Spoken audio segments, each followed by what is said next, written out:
Gosh dang government making me knock on people's doors. Did you do your census yet? I've been doing it. It's a what?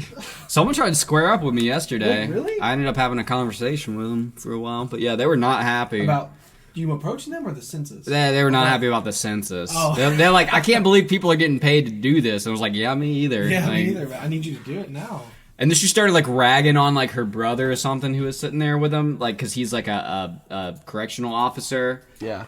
What the heck? She's like, fuck the police, fuck the census, fuck you, and fuck you. And I was like, yeah, fuck me. Yeah, that's right. And he's just like, what? She was drinking like Bud Light margaritas or whatever they call it. Budderitas? What are those called?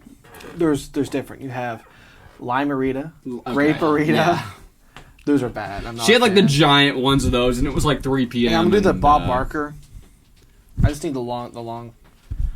The price is right. No, I'm just kidding. Okay, so guys, we just heard NASCAR Noir play some songs for us. Very emotional, very longing, very. I don't know. I'm spitballing here. I have some questions for you, and I hope you'll be. Yeah. I want to be candid with you. That's it. All right, so one thing I've always enjoyed the songs you write, specifically the lyrics. You seem to be able to, when you write your lyrics, you outline things very well in a way that it doesn't. I don't get confused by what's going on in the song.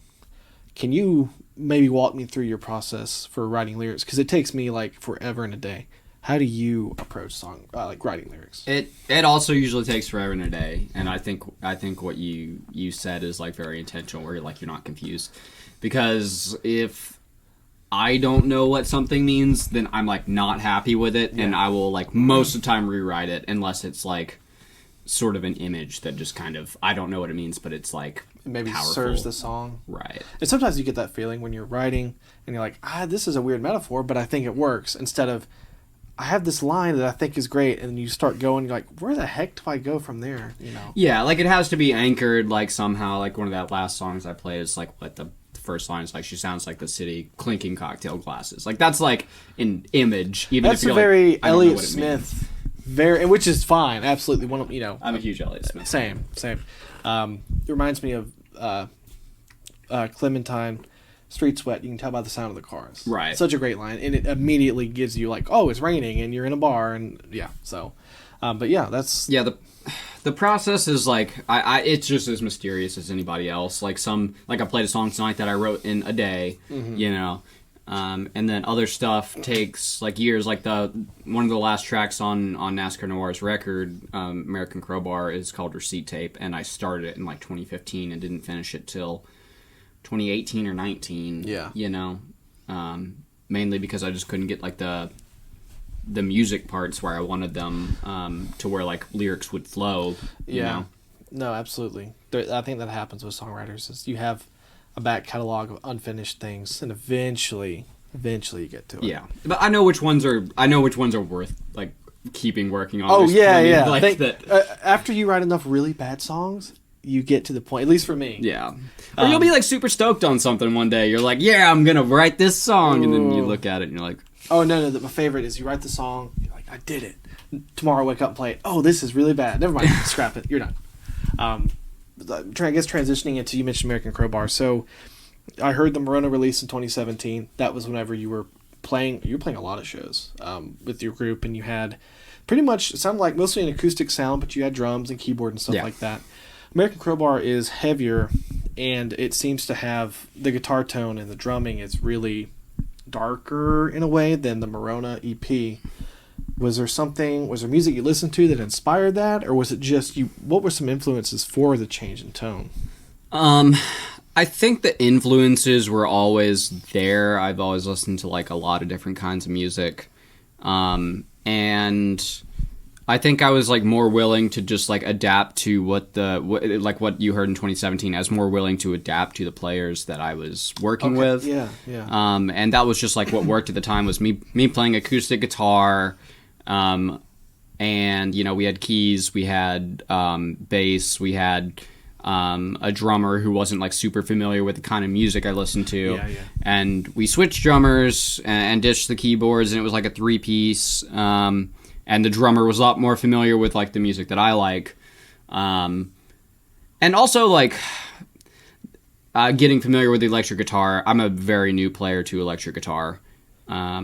It's something I've picked up in the last, like, 3 years, and didn't really have perfected at the time of, like, it's still not perfect, but I wasn't very familiar with it until, like, last year, feeling, like, comfortable doing some shredding. Yeah. And one of the main criticisms I hear a lot, in like a good way, you know, people giving constructive criticism, is that like I need to push my voice more.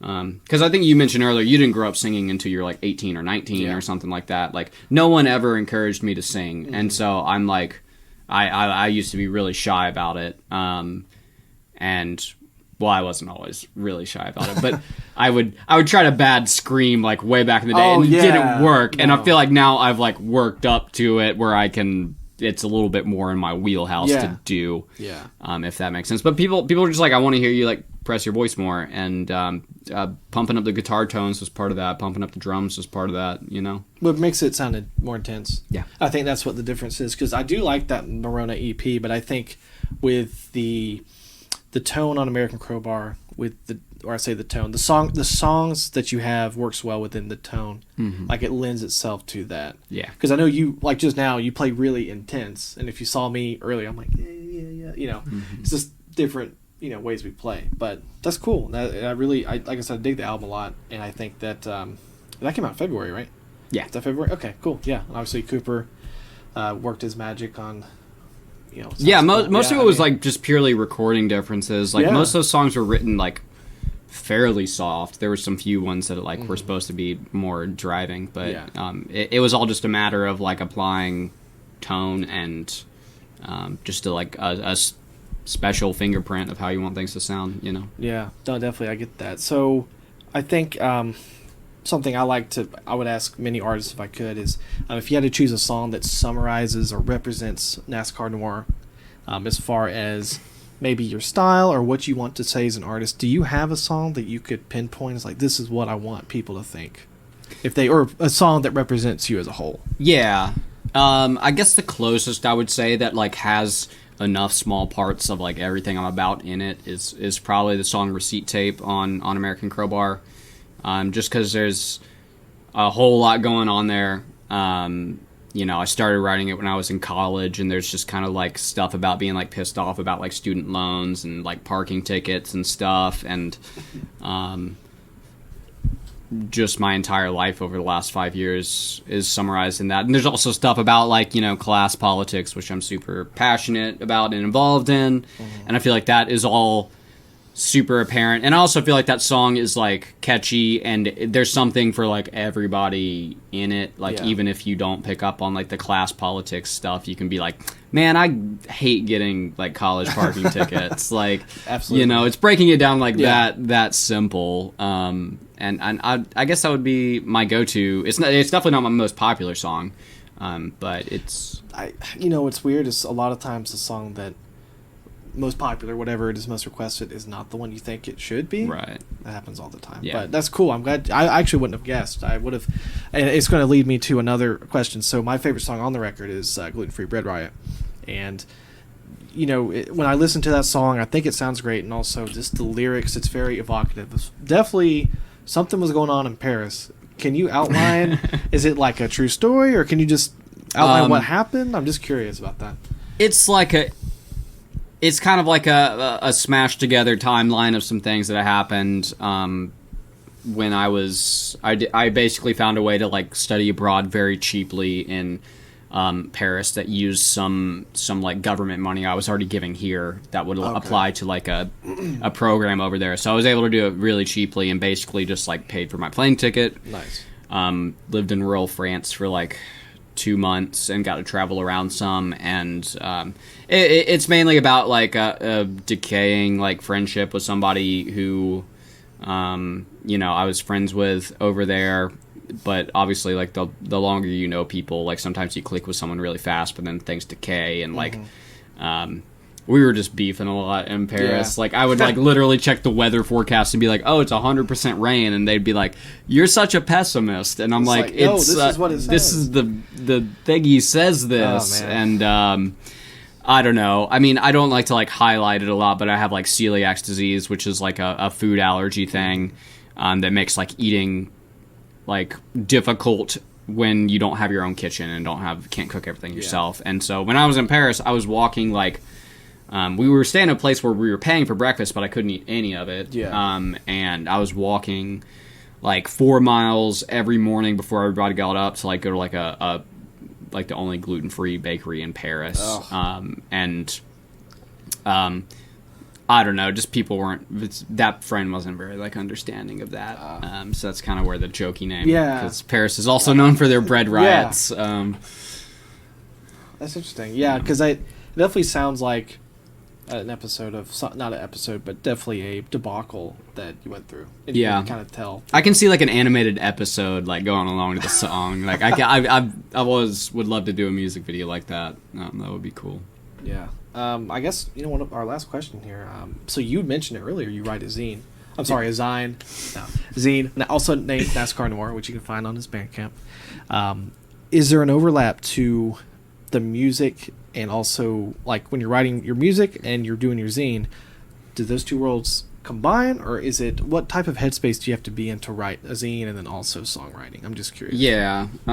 Sometimes they do overlap, and they definitely like feedback into each other in ways that are unexpected. Like I mentioned the song Receipt Tape a couple times already. That title actually started as like, it was a short story I wrote for like a creative writing class. Okay. Like years and years ago, probably like 2014 or something like that. That was like basically this kid who was just like really upset that like it sounded like whenever anybody opened their mouths there was just like a receipt coming out, and he got into trouble at school and all this shit. But it kind of fed back in that way, like that kind of idea came way before the song, and it just kind of clicked. And sometimes I'll have like failed songs that are like, I realize the subject material is way too complicated to get into a song, and that'll feed back into some of the zine writing. Like, I know I had a few like weird lines about like Lyft and Uber in some songs that I scrapped, and then I ended up doing like a serial story that's ongoing that's called like Lifted, that's kind of about like the gig economy and stuff, that I just decided to write out as a short story because it was just too much to try to fit in a song, and I felt like I was sucking at it. Yeah. That's cool. So there's a little bit of a back and forth there. I can't really explain it. But. Well, I feel like it's because I do songs and stuff, and every now and then I sit down and I want to write something, and I'm so used to writing songs, and I'm like, wait a minute, this can't. It can be it can be a nice break. It is different. It does get you in a different like way of thinking about the words, because you're writing a story. It's like, oh, I have to explain a lot of things. It's not, whatever lyrics you have that can mean something else. It's just different. I think my songwriting is very much informed by like story writing. I can't say this for sure, but I think I was writing stories before I was writing songs, and try to like take that approach. Like, it's really hard for me to write really abstract songs. Yeah. It's just not my wheelhouse. No, and I'm in the same boat sometimes when you want to write something, and I try to approach it more poetically, I guess would be the term, because I want to say something in the least amount of words it takes to say something. But sometimes you need to have that detail in there, and it's about finding that balance, I think. Yeah, for sure. But yeah, it's been a pleasure, Is there anything you want to plug while you're here? Any specifics? No, all our stuff's up on Spotify and Apple Music and all that, NASCAR Noir. Also have a website where all the zines are free to read. It's just NASCARnoir.com. There's PDFs on there, and you can buy physical copies if you want to, but all the stuff is free on there. There's stuff like interviews with musicians, with people doing cool projects like winemaking and podcasting and whatnot, and there's I'm proud of it. There's a lot of cool stuff on there. Yeah. Nice. Awesome, man. Well, I guess this is where we're gonna wrap it up. Adieu. Cooper's going to join us over here. It's been a good night.